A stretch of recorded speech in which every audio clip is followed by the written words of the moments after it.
स्मरण देवाचे करणे, अखंड नाम जपत असावे. श्री स्वामी समर्थ म्हणतात, परमेश्वराचे नामस्मरण सतत केल्याने निश्चिंतपणे खरे समाधान प्राप्त होते. नामस्मरणात वेळेचे व स्थळाचे, काळाचे व परिस्थितीचे कोणतेही बंधन नाही. त्यामुळे ते सकाळी, दुपारी, सायंकाळी अशा कोणत्याही वेळी केले तरी फलदायी होतेच.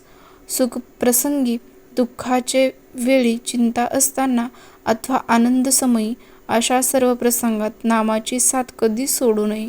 हर्षकाळी, विषम म्हणजेच विरुद्ध काळी, पर्वकाळात, विश्रांतीच्या काळात किंवा झोपतानाही नामस्मरण करीत असावे. प्रपंच हा माणसाची परीक्षा पाहणारा असतो. त्यात कधी संकटे येतात, प्रश्न उभे राहतात आणि त्यातूनही यशस्वी होण्यासाठी खटपटी लटपटी कराव्याच लागतात.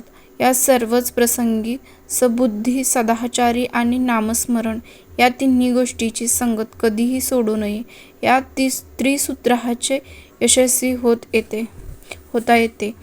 संपत्ती हाती आली किंवा दुर्दैवाने दारिद्र्य आले तरीही नामस्मरणाच्या नेमावर त्याचा परिणाम होऊ देऊ नये.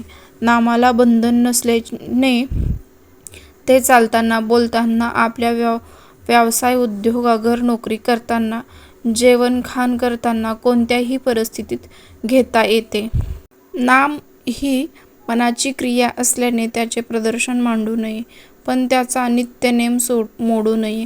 नामाला शरीर प्रकृतीच्या बळकटीची गरज नसल्याने ते बालपणी, तरुणपणी आणि वृद्धापकाळी शरीराच्या अगदी दुर्लभ अवस्थेतही सहजपणे घेता येते.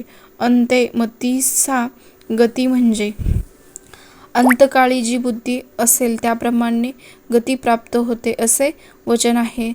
म्हणूनच अंतकाळी अगदी अखेरच्या श्वासापर्यंत नामस्मरण चालू ठेवले पाहिजेच. मृत्यूनंतरही उत्तम गती प्राप्त होते. श्री ब्रह्मचैतन्य गोंदवलेकर महाराज म्हणतात की, मनात शेवटचा श्वास गेला पाहिजे, नामात शेवटचा श्वास गेला पाहिजे. असे झाले म्हणजेच त्याने अंतकाळ साधला जाऊन सद्गती प्राप्त होईल. त्याचेच परमसद्गुरू श्री स्वामी समर्थांनी या समासात अंतकाळी नामस्मरण असावे हेच सांगितले आहे. बरोबर ना? श्री स्वामी समर्थ. जय जय रघुवीर समर्थ.